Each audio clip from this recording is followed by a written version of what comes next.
Face à l'un des sites les plus touristiques de Buenos Aires se trouve un tableau nettement moins photogénique, le Riachuelo, l'une des rivières les plus polluées de la planète où des centaines d'usines déversent leurs déchets industriels depuis 2 siècles. On y trouve de tout, produits chimiques, pétrochimiques, résidus organiques ou textiles.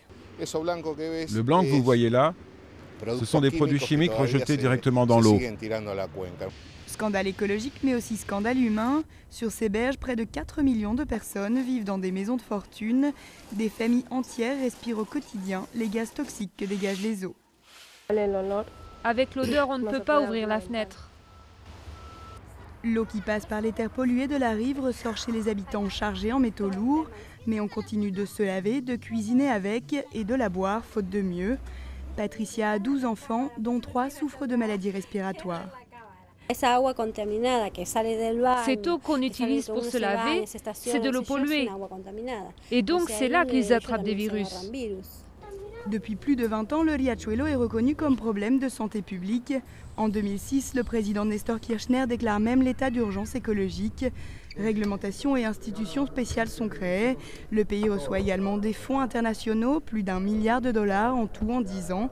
Mais les différentes autorités traînent et se renvoient la responsabilité. Résultat, peu de contrôle des usines, ni de vrais projets d'assainissement des eaux. Les services publics abandonnent la zone, laissant ordures et problèmes s'accumuler.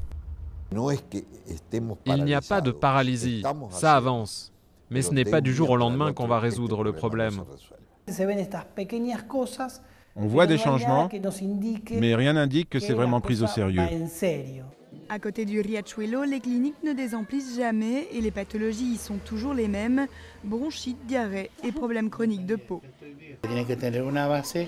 À la base, bien sûr, il y a un défaut de circulation, mais ce n'est pas censé s'infecter comme ça. L'organisme qui supervise les avancées annonce que le problème sera réglé d'ici 6 ans. En attendant, 2400 familles seront relogées, mais les logements ne sont toujours pas disponibles.